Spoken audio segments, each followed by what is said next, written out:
Good evening, night shifters. This is third shift HFY. Settle in and let tonight's stars tell their story. They called it the broken accord before it even had the chance to fail. At least, that's what the humans whispered when they thought I wasn't listening. The assembly had insisted on my presence, a council elder, ferried by Terran escort, to witness the signatures myself. We were bound for the neutral zone, a fragile promise pressed into datapads and handshakes. The human ship was smaller than I expected, all sharp lines and reinforced plating. Their diplomat was smaller too, dark hair cropped close, gray jacket without decoration, eyes that never stopped tracking the room. She introduced herself with a single nod and no flourish. I had prepared speeches, honorifics, the kind of words that make accords feel larger than themselves. The humans brought steel and silence. Perhaps that was their version of ceremony. The stars rolled by in silence, a peace sealed in transit, if the void allowed it. I had read the records. Humanity's history is not subtle. Their wars are written in fire across half the mapped stars. They call themselves diplomats, but every envoy I'd met bore the posture of a soldier dressed in softer cloth. The woman beside me was no exception. She spoke sparingly, listened often, and carried herself with the quiet certainty of one who already knew how this voyage might end. Humans speak of peace with one hand and keep the other near their blade. They frighten us not because they are reckless, but because they are deliberate. They do not enjoy war. They simply refuse to lose one. She caught me watching her once. You think us ruthless. You're not wrong, but you will find we keep our ruthlessness for those who break what matters. Their eyes lingered, not unkind, not threatening, just certain. I wondered then what humanity considered worth breaking for, and whether our fragile accord would survive it. The stars stretched, bent, then snapped back into their rightful places. Transit complete. But before the crew could breathe, the alarms began. Multiple signatures closing fast. Shadows bloomed on the viewport.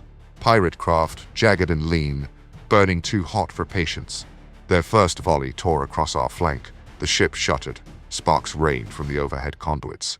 Accords are signed in ceremony, but broken in ambush, and the void cares nothing for either. The hull groaned under pressure.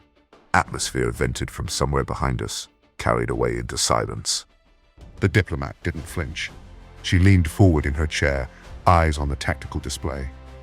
Not raiders, not random. They knew our vector. I gripped the edge of my seat, heart pounding. My kind builds consensus, layers of thought before action, but the humans moved instantly, as if their hands had been waiting for the fire. The second strike gutted us. Power died in a stuttering wave, plunging half the corridors into darkness. The pirates didn't finish us. They clipped our wings and waited, circling like carrion. Bulkheads slammed shut. Air grew thin. I found myself herded into an auxiliary compartment, the diplomat at my side, lit only by the glow of a single emergency beacon. I pressed against the wall, robes singed by smoke. She knelt beside a ruptured conduit, prying open the casing with bare hands. Sparks snapped at her fingers, but she didn't flinch. We build walls between leaders and danger. The human diplomat tore hers down with the same ease she tore open steel. This is not your duty.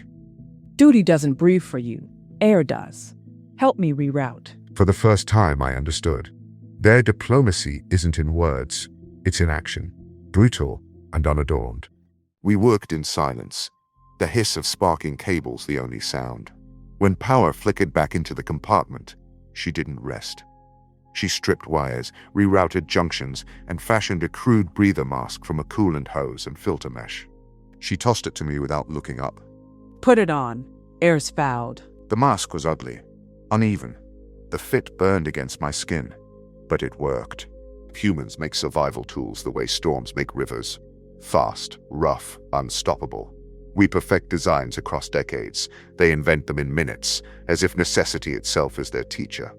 She pried open a storage hatch and dragged out 2 sealed ration packs. Without hesitation, she tore the corner off hers with her teeth. You eat now, in this.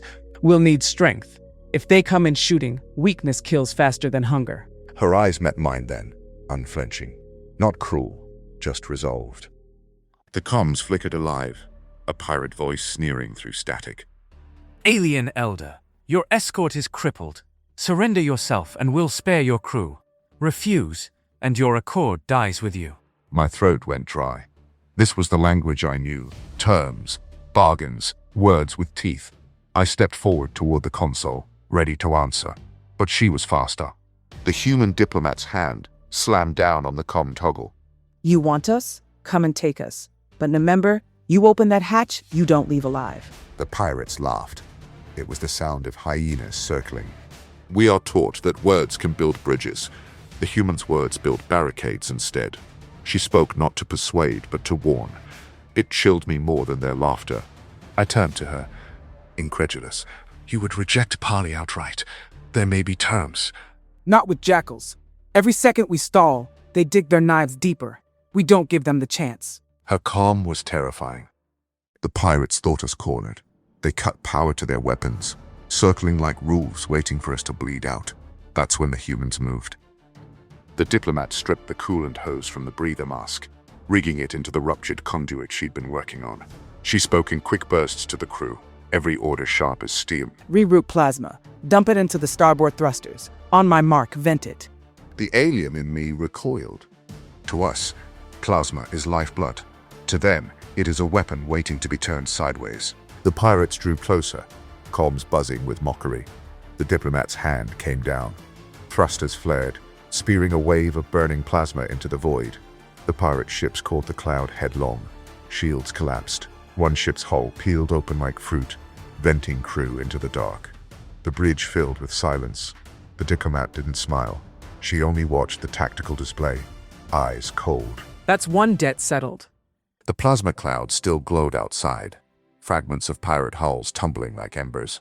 The surviving raiders pulled back, their formation ragged, uncertain. They hadn't expected prey to bite so hard. The diplomat leaned against the console, shoulders tight, eyes scanning the senses. She looked more soldier than envoy now. Ruthlessness, I thought. Nothing more. But then she spoke, and I learned I was wrong. We buy time. Not for us. For the crew, for the Elder. Her eyes flicked to me. For those who can't fight. That's who this is for. Her voice had steel, yes, but beneath it was something I hadn't expected. Mercy, stubborn and unyielding. I understood then. The pirates saw ruthlessness. I saw loyalty. Humanity wielded both as the same weapon.